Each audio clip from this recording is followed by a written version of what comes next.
Hello again, students at GRHS High School. This is Mr. Kanisi with another Chromebook tip. I want to talk about a specific app that I find to be particularly useful and I've been recommending to a lot of my students, and they've had good feedback for it. And that app is already installed on your Chromebook, actually. It's the Google Keep, which you see here, the yellow icon with the light bulb on it. Again, to find it, if you haven't already found it, it's on your app launcher. You can find it here, or again, to expand and look at more apps that you have, you can click more apps or view all. I already have it open, so I'll click on it and show you what it looks like.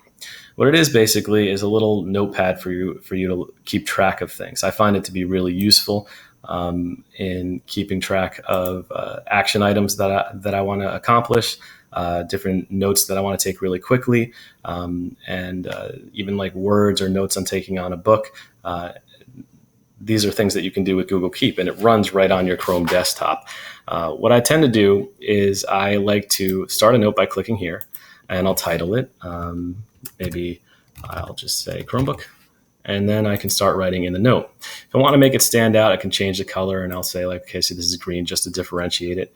I can add images to this. A lot of my students started adding images to theirs when we're doing political cartoons. You can add people to it, and so you'll share your list, this list, with someone else that you're working with.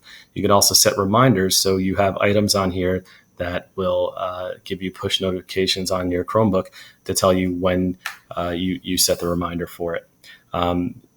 The way that I like using it is sometimes I'll just do a regular list. Okay, so 1, 2, 3, and that's how that looks. Another way of going about it is, as you can see here, you can just click these 3 dots and click show checkboxes. And therefore, you can have a list that you can check things off of. Down here, you'll see I've done that. I can click on here and it'll cross off things as I've accomplished them. I can uncross things off like I'm doing right now. The other great thing about this is that if you want to and you add Google Keep as an app on your phone, these lists follow you.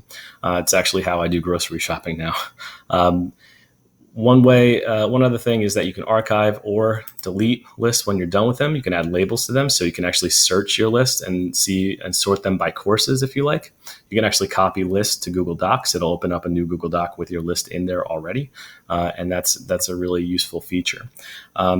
Sometimes students also dock it, so let me show you how to do that. I've clicked out, and you can see it's not docked at this point.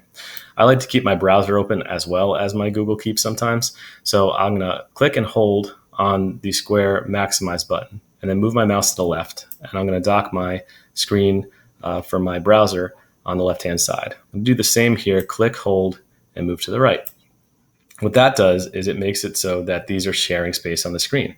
Then I don't need a lot of space for my Google Keep. So I like to, if you leave your mouse over between where the 2 windows intersect, it'll give you this little line, and you can drag to make it so that you have a more appropriate space for you to browse and keep this open. This way, if I click here, I'm not going to be losing my vision of what's going on either side of them.